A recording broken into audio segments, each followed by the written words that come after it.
अब ये पढ़ते हैं कि व्हाट इज इटिमोलॉजी। इटिमोलॉजी किसे कहते हैं? ठीक है, कह रहे कि it is the part of English grammar. ये भी जो है वो इंग्लिश ग्रामर का क्या है? पार्ट है। इन विच जिसमें वी स्टडी अबाउट, जिसमें हम लोग पढ़ाई करते हैं, समझते हैं, अध्ययन करते हैं। इसके बारे में जी? वर्ड्स के बारे में, शब्दों के बारे में हम लोग जानकारी प्राप्त करते हैं, या शब्दों के कितने प्रकार हैं उसके बारे में जानकारी प्राप्त करते हैं। यहाँ तक कि कहाँ से शब्द लिए गए हैं उसके बारे में भी हम जानकारी लेते हैं। वैसे हम लोग को पता है ना कि शब्दों का कहाँ से शब्द लिए थे, वर्ड्स कहाँ से लिए थे। जब एंग्लो सेक्शन अटैक किया था तो जर्मनी का वर्ड्स आया, लैटिन वर्ड्स आए, फ्रेंच वर्ड्स आए, स्कैंडिनेवियन वर्ड्स आए, बहुत सारे। समझ लो कि इंग्लिश जो है वह एक मिक्सिंग लैंग्वेज है, बहुत सारे लैंग्वेज का वो क्या है? मिक्स है। और जैसे जैसे धीरे धीरे ये लोग अपना अपना अटैक करके क्या करते हैं? विस्तार करते गया, वैसे वैसे वर्ड्सों को अपने इंग्लिश में एक्सेप्ट करते गया। तो कई प्रकार के आपको इंग्लिश में वर्ड्स देखने को मिलेंगे, लेकिन मोस्टली इंग्लिश में लैटिन वर्ड्स मिलते हैं। कौन से वर्ड्स? लैटिन वर्ड्स मिलते हैं, ग्रीक वर्ड्स मिलते हैं, फ्रेंच वर्ड्स ज़्यादा मिलते हैं आपको। ठीक है, बाकी दुनिया में जैसे गए वहाँ से कुछ कुछ वर्ड्स को क्या किए हैं? एक्सेप्ट कर लिए, बताएंगे हम लोग। अब आते हैं word. What is word? Etymology किसे कहते हैं? इटिमोलॉजी भी इंग्लिश ग्रामर का एक पार्ट है, जिसमें हम ये पढ़ते हैं कि वर्ड क्या है, शब्द क्या है, जिसमें हम ये पढ़ते हैं कि शब्दों के प्रकार कितने होते हैं, जिसमें हम ये पढ़ते हैं कि शब्दों की उत्पत्ति कहाँ से हुई है, या किस किस लैंग्वेज का शब्द ये लिया गया है। आज के ज़माने में ब्रिटिश इंग्लिश जो है वो अमेरिकन इंग्लिश से थोड़ा सा डिफरेंट है। भले ही आप ये कह सकते हैं कि American English influenced by British English, लेकिन ब्रिटिश इंग्लिश में कुछ वर्ड्स ऐसे हैं जो ब्रिटिश इंग्लिश में कुछ और लिखते हैं और अमेरिकन इंग्लिश में कुछ और लिखते हैं। जैसे एग्जांपल में हम आपको एक दे रहे हैं, इस वर्ड को आप देखे होंगे, हाँ, और इस वर्ड को भी आप देखे होंगे।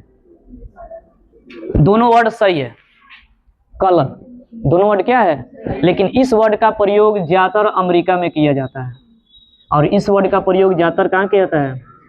ब्रिटिश। तो ऐसे ही आज के ज़माने में वर्ड्स चेंज हो रहे हैं। अगर आज के ज़माने में आप सिर्फ ब्रिटिश इंग्लिश पढ़ रहे हैं या उसको सीखे हैं तो फिर से आपको थोड़ी सी दिक्कत का सामना करना पड़ेगा, क्योंकि जैसे ही आप कहीं और जाएंगे तो कुछ लोग ऐसे होते हैं जो कौन सा भाषा बोलेंगे?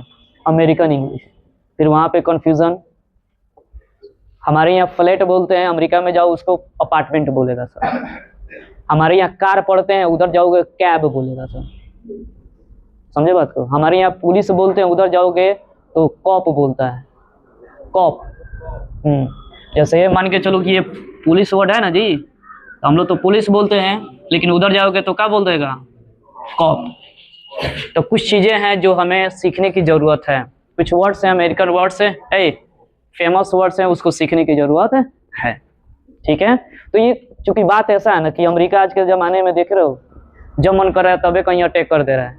वो अपना ना इन्फ्लुएंस रखना चाहता है, इसीलिए लैंग्वेज पे भी क्या सोच रहा है कि हम इन्फ्लुएंस रखें।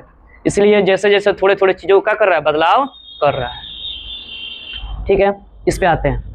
कह रहे हैं कि इटिमोलॉजी भी इंग्लिश ग्रामर का एक पार्ट होता है, जिसमें हम लोग पढ़ते हैं शब्द के बारे में, जिसमें हम लोग पढ़ते हैं शब्दों के प्रकार के बारे में, जिसमें हम लोग पढ़ते हैं शब्दों की उत्पत्ति के बारे में। अब आते हैं व्हाट इज वर्ड। वर्ड किसे कहते हैं? कह रहे हैं कि a group of letters that makes a complete sense. कह रहे हैं कि अक्षरों का ग्रुप, लेटर्स का ग्रुप, अक्षरों का समूह जो पूरा पूरा क्या बना दे? अर्थ बना दे। अक्षरों का समूह जो पूरा पूरा अर्थ बना दे, उसी को हम कह सकते हैं क्या? वर्ड कह सकते हैं। जैसे एग्जाम्पल के तौर पे हमने लिखा है टेबल, पेन, तो इससे मीनिंग पता चल रहा है ना जी, कि अगर कोई टेबल बोलेगा तो माइंड में एक इमेज छप जाता है कि टेबल ये होगा। पेन अगर कोई बोल दिया तो पता चल जाएगा भाई पेन होगा, होता है। तो ये वर्ड है, अगर इसका मीनिंग निकल गया तो वर्ड है, लेकिन इसी को थोड़ा सा बदलाव कर दिया गया है। अब इसका मीनिंग क्या है? ये भी तो ग्रुप में ना है जी। बड़ा है कि अ ग्रुप ऑफ लेटर्स, अक्षरों का समूह, ये भी अक्षरों का समूह है, लेकिन क्या इसका अर्थ निकल रहा है? आपको पता है इसका क्या अर्थ होता है?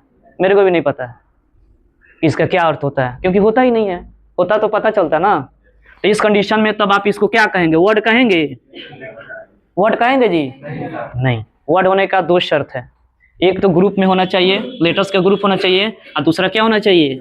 मेन तो है ये कि सेंस निकलना चाहिए, और यहाँ पे सेंस नहीं निकल रहा, इसलिए इस कंडीशन में इसका नाम दिया गया है जम्बल्ड लेटर्स।